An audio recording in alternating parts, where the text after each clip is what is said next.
So it is super duper foggy. This doesn't really do it justice. Actually, on the main street, and if you're standing here, you could just see it in the air, like you could see it moving. Super foggy here.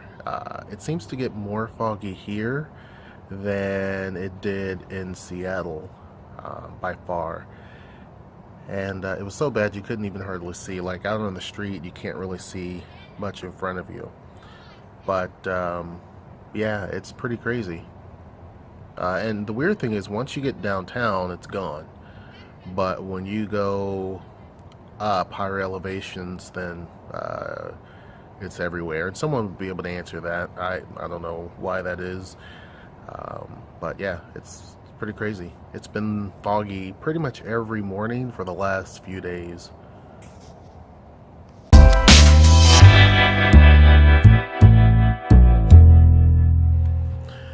Okay, so I'm waiting on a a call from a business call. So we'll see if that happens. I have to cut this short, but I figure while I'm waiting, I would cover something that someone had asked. I can't even talk right now. I'm all tongue tied.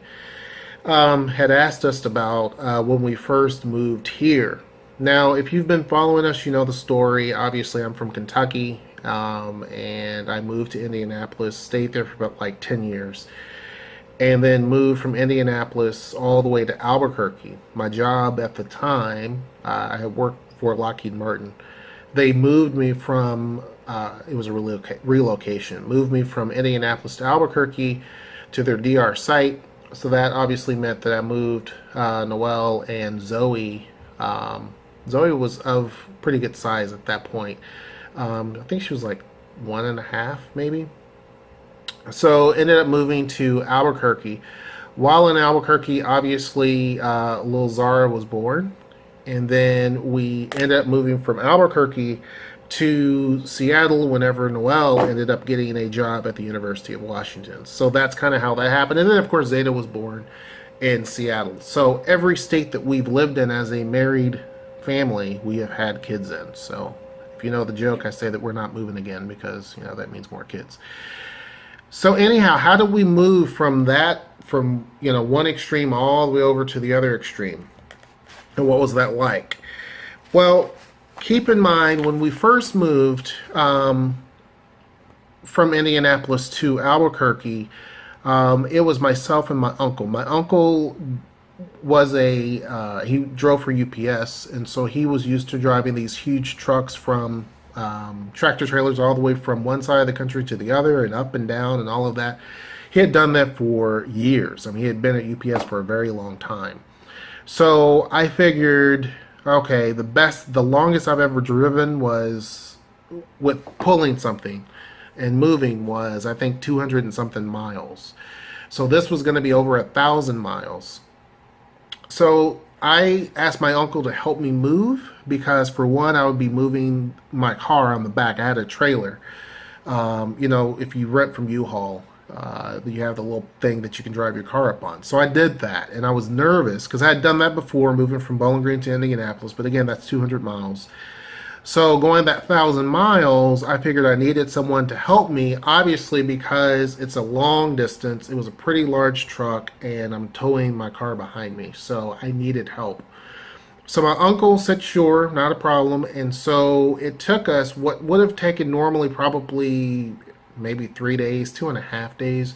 It took us a day and a half because we literally drove and drove and drove and drove. And we stopped someplace. I think it was in Oklahoma, maybe.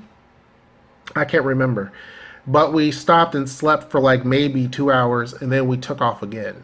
And so we slept inside of the rental truck. And so we took off again, and we drove, and we ended up getting, it could have been 2.5 days. I can't remember now. It was either a day and a half or 2.5 days. But we ended up getting to Albuquerque in like really quick time, right? So through our travels, we obviously went through, Kentucky. We went through Missouri, which I've been through Missouri before, so that wasn't a big deal. And so we ended up going through Texas. Now, Texas, well, of course, Oklahoma. We went through Oklahoma. Never been to Oklahoma before. And Texas was really cool because we went through just the little upper part. I guess it's called the Panhandle. I don't know what it's called. Anyway, we went through the top part of Texas, and it was really really cool. I never had really seen a longhorn cow before until that time. I thought it was just all made up. That I know that they existed, but I thought that them being in Texas was just this made up thing. But it actually was true. So it was really really cool seeing how the land changed from all the green and some of the rolling hills to being kind of flat and then being to this weird red sand color. So and then to desert. So it was really really cool. Noelle and Zoe flew in from Indianapolis all the way to Albuquerque, so it was a lot easier for them. I went and got them while I was taking my uncle to the airport, and it was great. So then moving from Albuquerque to Seattle, same thing. It was over 1,000 miles. It was like 13 or 1,400 miles. So the same distance, a little actually longer distance. And that took us definitely 3 days and something. So Noelle insisted on driving with me. She was upset last time that she couldn't drive and experience everything that we saw. And I told her it's going to be pretty rough, especially now that we have, at that point, Zoe and Zara. I said it's going to be difficult. Plus, when we moved the first time, I had 2 cats with me. This time, those same 2 cats were coming along. They would be in the car with Noelle. I would be driving the big U-Haul with my car trailing behind me, Noelle driving the car, right? So it was easier because I didn't have a trailer, but still, it's like this is a long haul. So we did it. We actually had to end up staying at hotels along the way. We stayed at a hotel, I believe, in Utah.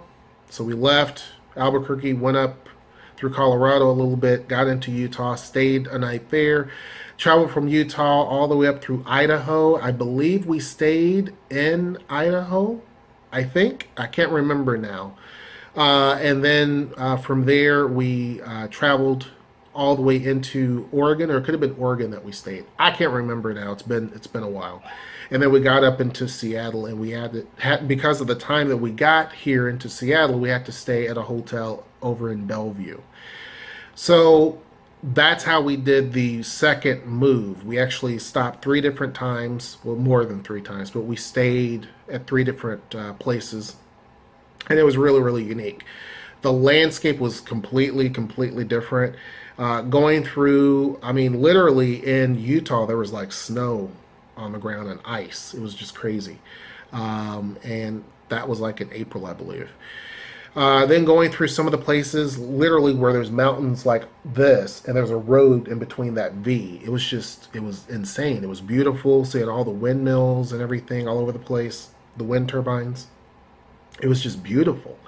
And then just seeing things that you've seen on National Geographic or on TV, just seeing some of the landscape and some of the, the stepped valleys and everything. It was just really, really nice. So we ended up actually getting into Bellevue, and then that next day drove into Seattle. It was not difficult driving with the 2 kids and the 2 cats like we thought. We thought it was going to be difficult because keep in mind, Zara at that point was very young. I think she was at maybe a year old, if that. So we thought we would have to stop a lot, but really wasn't the case. They were interested in the phone. They were watching the phone. Noelle handed the phone back there. I had it where the kids could see it. She had the cats in the front seat, buckled in, and so it really was not that difficult at all. The cats got a break because obviously every time that we stopped, they were able to get out, use the bathroom in the hotel because we had their litter box. First time around, not the case. They were in their little box, and I drove them the whole way. And then when we got to where we had to go to the apartment, I had to end up giving them baths because they just used the bathroom everywhere. But anyhow, whenever this last time that we moved, it was a lot easier transition. Unfortunately, one of the cats ended up running off a week after we moved here because I think that she was just so shocked by the whole move, and it was a different situation and all of that. So that was pretty sad. We ended up actually adopting 2 more cats. I wanted to adopt another cat, but somehow I got talked into adopting 2 more cats. And so now, and the cat that ran away, Zoe was really fond of that cat, so was Noelle. So now Zoe is fond of the girl cat that we got. and I'm fond of the boy cat that we ended up getting. They were brother and sister. So anyway, you don't care. That's a different story. So for those who wanted to know how we actually got from one place to the other, that's how we did it. It wasn't really that bad at all. Gas was not that bad either. So it was pretty simple. It was pretty easy overall. So that's pretty much it. Hope you guys enjoyed the video of how we got from Albuquerque to Seattle and how we actually got from Indianapolis to Albuquerque. That's pretty much it. Until next time, I will see you. Take care.